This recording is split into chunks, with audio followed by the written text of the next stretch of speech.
পুনৰ আগজাননী দিয়া হৈছে আঞ্চলিক বতৰ বিজ্ঞান কেন্দ্ৰৰ তৰফৰ পৰা ইতিমধ্যে উজনি অসমত বৰষুণ আৰম্ভ হৈছে। উজনি অসমৰ ডিব্ৰুগড়, তিনিচুকীয়া, শিৱসাগৰ আদি অঞ্চলত ঠায়ে ঠায়ে বৰষুণ পৰিছে আৰু বৰষুণ দিয়াৰ লগে লগে ঠাণ্ডাৰ প্ৰকোপো বাঢ়িছে আৰু লগতে উজনি অসমৰো বিভিন্ন প্ৰান্তত কিন্তু এতিয়া বৰষুণ দিয়া আৰম্ভ হৈছে আৰু গুৱাহাটীতো বতৰ ডাৱৰীয়া। আঞ্চলিক বতৰ বিজ্ঞান কেন্দ্ৰই দুদিন পূৰ্বে জনাইছিল যে ৰাজ্যৰ প্ৰান্তে প্ৰান্তে 15 তাৰিখলৈকে বৰষুণ হোৱাৰ সম্ভাৱনা আছে। পাতলীয়া বৰষুণ হ'ব পাৰে। বতৰ ঠাণ্ডা যেহেতু কিছুদিন পূৰ্বলৈকে নাইকিয়া হৈছিল, কিন্তু সেই শীত পুনৰ ঘূৰি আহিব পাৰে আৰু সেইটোৱে দেখা গৈছে। আজি পুৱাৰে পৰা গুৱাহাটীৰ আকাশ ডাৱৰীয়া, লগতে বিশেষকৈ ডিব্ৰুগড় আৰু তিনিচুকীয়া জিলাৰ বিভিন্ন প্ৰান্তত নিশাৰে পৰা কিন্তু বৰষুণ আৰম্ভ হৈছে। লগতে শিৱসাগৰ, মেৰাপানী, গোলাঘাট এনেকুৱা ঠাইৰ পৰা কিন্তু বৰষুণৰ খবৰ আহিছে। গতিকে আপোনালোকৰ অঞ্চলবোৰত বৰষুণৰ কেনেকুৱা বতৰ আপোনালোকে জনাব পাৰে, মই আপোনালোকৰ কমেণ্ট ল'বলৈ চেষ্টা কৰিম। কিন্তু আঞ্চলিক বতৰ বিজ্ঞান কেন্দ্ৰই যি জনাইছিল যে বিশেষকৈ যিখন মেপ দিয়া হৈছে, বিশেষকৈ উজনি অসমৰ ডিব্ৰুগড়, তিনিচুকীয়া এই অঞ্চলসমূহত কিন্তু বৰষুণৰ আগজাননী আছে।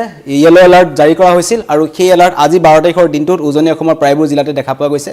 লগতে যদিও এলাৰ্ট নাই, কিন্তু আজি পুৱাৰ ভাগত নামনি অসমৰ ৰঙিয়াকে আৰম্ভ কৰি নলবাৰী এনেকুৱা অঞ্চলবোৰতো পাতলীয়া বৰষুণ হোৱা দেখা পোৱা গ'ল। গতিকে হয়তো 15 তাৰিখলৈকে বতৰ ডাৱৰীয়া হৈ থাকিব আৰু শীতৰ প্ৰকোপ বাঢ়িব।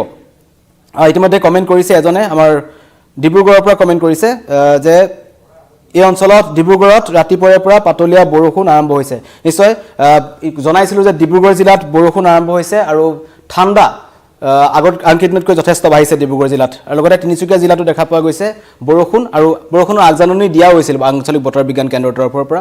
লগতে ধেমাজি, লখিমপুৰ এইবোৰ অঞ্চলতো কিন্তু বতৰ সেমেকা হৈ আছে। আৰু বিশেষকৈ গুৱাহাটীৰ যদি বতৰৰ কথা ক'বলৈ যাওঁ, আজি পুৱাৰে পৰা কিন্তু গুৱাহাটীৰ আকাশ ডাৱৰীয়া হৈ আছে আৰু পূৰ্বতকৈ ঠাণ্ডাৰ প্ৰকোপ গুৱাহাটীত বৃদ্ধি পাইছে। আৰু লগতে নামনি অসমৰ নলবাৰী, বৰপেটা এই অঞ্চলসমূহতো কিন্তু আজি বিয়লিৰ পিছলৈ কিন্তু বৰষুণ হোৱাৰ সম্ভাৱনা আছে। যিহেতু আজি নিশাৰ ভাগত পুৱতি নিশা কিছু বৰষুণ হৈছিল, যাৰ ফলত দিনৰ ভাগত পুৱাৰ ভাগত কিছু বৰষুণ কমে, কিন্তু এতিয়াও ঠায়ে ঠায়ে বৰষুণ অব্যাহত হৈ আছে। আৰু বিশেষকৈ উজনি অসমত ঠাণ্ডাৰ প্ৰকোপটো যথেষ্ট বৃদ্ধি পাইছে, কাৰণ নিশাৰে পৰা নেৰানেপেৰা বৰষুণ আৰম্ভ হৈছে। ডিব্ৰুগড় জিলাত ইতিমধ্যে কৈছোঁ স্বাভাৱিক যি জীৱন যাত্ৰা আছে ঠাণ্ডাৰ বাবে কিছু কমি গৈছে, কাৰণ যথেষ্ট শীতৰ প্ৰকোপ বৃদ্ধি পাইছে। একেবাৰে ব্ৰহ্মপুত্ৰৰ কাষতে আছে ডিব্ৰুগড় চহৰখন। ঠিক তেনেদৰে তিনিচুকীয়া জিলাতো তিনিচুকীয়াৰ বিশেষকৈ তিনিচুকীয়া মূল চহৰৰ লগতে যিবোৰ আশে পাশে অঞ্চল আছে সেই অঞ্চলবোৰত বৰষুণ দিছে। মাকুম, তিৰাপ এই অঞ্চলসমূহতো কিন্তু পাতলীয়া বৰষুণ দেখা পোৱা গৈছে। আৰু কমেণ্ট আহিছে শিৱসাগৰৰ পৰা লিখিছে যে পুৱাৰে পৰা কিনকিনীয়া বৰষুণ আৰম্ভ হৈছে। শিৱসাগৰ জিলাতো বৰষুণ আৰম্ভ হৈছে, শিৱসাগৰৰ পৰাও কমেণ্ট কৰিছে।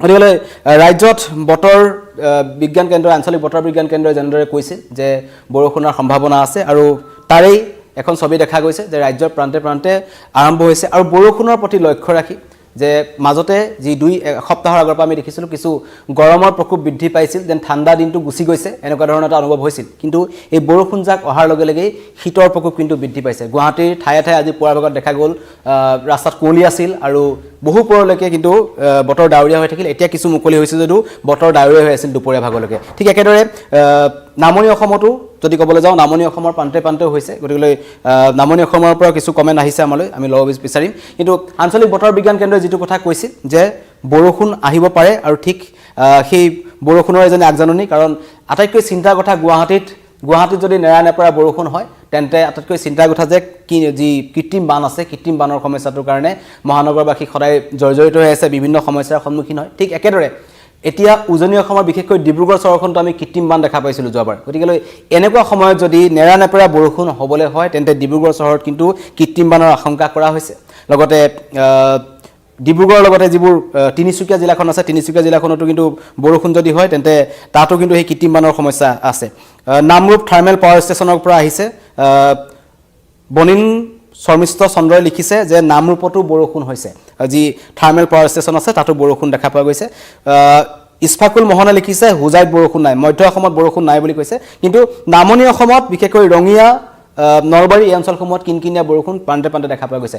উজনিত বৰষুণ আৰম্ভ হৈছে আৰু লগতে নামনিতো বৰষুণ হোৱাৰ সম্ভাৱনা আছে। আৰু সমগ্ৰ উত্তৰ পূৰ্বাঞ্চলতে কিন্তু এই 15 তাৰিখলৈকে য়েলো এলাৰ্ট জাৰি কৰিছিল যে যিকোনো মুহূৰ্তত বৰষুণ আহিব পাৰে, বৰষুণ হ'ব পাৰে। আৰু বতৰ সেমেকি যাব পাৰে কিন্তু সেইটো আমি দেখিলোঁ যে গুৱাহাটীৰ বতৰে যেনেকুৱা ধৰণৰ ডাৱৰীয়া হৈ আছিল গতিকে ডাৱৰীয়া বতৰলৈ লক্ষ্য ৰাখি পেলাই ৰাজ্যত যে পুনৰ শীত নামি আহিছে বা পুনৰ শীতৰ প্ৰকোপ দেখা যাব সেইটো দিছে ৰঙিয়াত অচ্যুত কলিতা লিখিছে ৰঙিয়াত এতিয়া অলপ অলপ ৰদ দিছে দুলু গগৈ লিখিছে কাৰ্বি আংলঙত কিয় বৰষুণ নাই গতিকে তেওঁ লিখিছে আৰু গতিকে কাৰ্বি আংলঙত বৰষুণ নাই কিন্তু বিশেষকৈ মধ্যমবংগত দেখা পোৱা নাই উজনি অসমত আৰম্ভ হৈছে এইটো কৈছো যে কালি নিশাৰ পৰা ডিব্ৰুগড় তিনিচুকীয়া শিৱসাগৰ এইবোৰ অঞ্চলত কিন্তু কিনকিনীয়া বৰষুণ দেখা পোৱা গ'ল লগতে গোলাঘাট প্ৰান্ততো বৰষুণ দেখা পোৱা গৈছে না আৰু লগতে লখিমপুৰ ধেমাজি যিবোৰ অঞ্চল আছে তাত বতৰ একেবাৰে সেমেকা হৈ আছে যিকোনো মুহূৰ্তত বৰষুণ আহিব পাৰে আৰু ব্যতিক্ৰম নহয় গুৱাহাটী মহানগৰীত পুৱাৰ পৰা ডাঠ কুঁৱলী আচৰণ দেখিবলৈ পালোঁ ঠাণ্ডা যথেষ্ট আজি বৃদ্ধি পাইছে গুৱাহাটীৰ সমগ্ৰ চহৰখন এতিয়াহে কিছু মুকলি আহিছে আৰু ইতিমধ্যে ৰঙিয়াৰ পৰা আমাক কমেণ্ট কৰিছে গতিকে তাতো কৈছে যে এতিয়াহে ৰ'দ দিছে বাকী বিভিন্ন প্ৰান্তত কিন্তু এতিয়াও বৰষুণ অব্যাহত আছে কিনকিনীয়া বৰষুণ যথেষ্ট শীত নামি অহাৰ এটা লক্ষণ এইটো যদি হয় আৰু আহিছে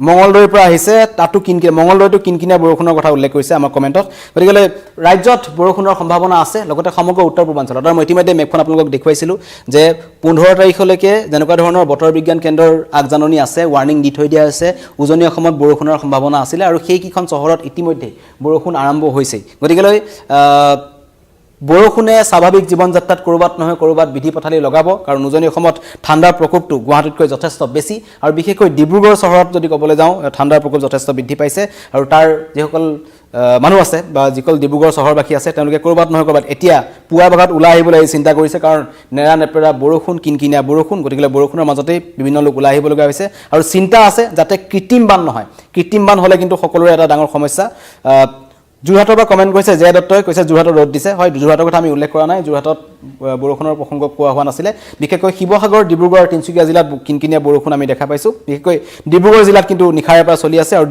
তিনিচুকীয়া জিলাতো চলি আছে গতিকে নামৰূপতো হৈ আছে আমাৰ ইয়াত কমেণ্ট কৰিছে নামৰূপৰ পৰা ৰঙিয়াতো পুৱাৰ ভাগত হৈছিল কমেণ্ট কৰিছিল এতিয়া কিছু বতৰ মুকলি হৈছে আৰু যিহেতু গুৱাহাটীতো কৈছোঁ যে বতৰ যথেষ্ট সেমেকা গতিকে ঠাণ্ডা বৰষুণ যাকে পুনৰ নমাই আনিছে গতিকে এয়া আছিল বতৰ আগজাননী উজনি অসমত বৰষুণৰ যিদৰে সম্ভাৱনা ব্যক্ত কৰা হৈছিল বৰষুণ পৰিছে নামনি অসমতো হৈছে গুৱাহাটীতো বতৰ ডাৱৰীয়া গতিকে 15 তাৰিখলৈকে ৰাজ্যৰ প্ৰান্তে প্ৰান্তে হ'ব পাৰে বৰষুণ ধন্যবাদ